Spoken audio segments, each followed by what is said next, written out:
аз ҷониби вакили маҷлиси намояндагони Маҷлиси Олии Ҷумҳурии Тоҷикистон Гулбаҳор Назирӣ ва муовини раиси шаҳри Хуҷанд Фирӯза Нуруллозода як гурӯҳ ашхоси камбизоати шаҳри Хуҷанд бахшида ба иди Қурбон мавриди айёдат қарор гирифтанд. ба айёдатшудагон маводи ғизоии ниёзи аввалия ва маблағи пулӣ дастраст карда шуданд.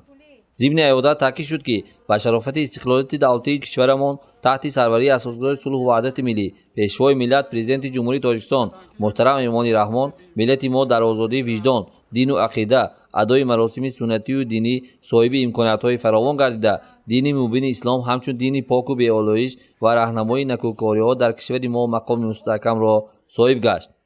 айёдатшудагон Мавлуда Умарова, Ёдгорҷон Авезов, Восит Ҳасанов ва Абдураҳмон Ҳусейнбоев аз ин таваҷҷӯҳу иқдомоти давлату ҳукумат сарфароз гардида миннатдории хешро ба пешвои муаззами миллат муҳтарам Эмомони Раҳмон изҳор доштанд.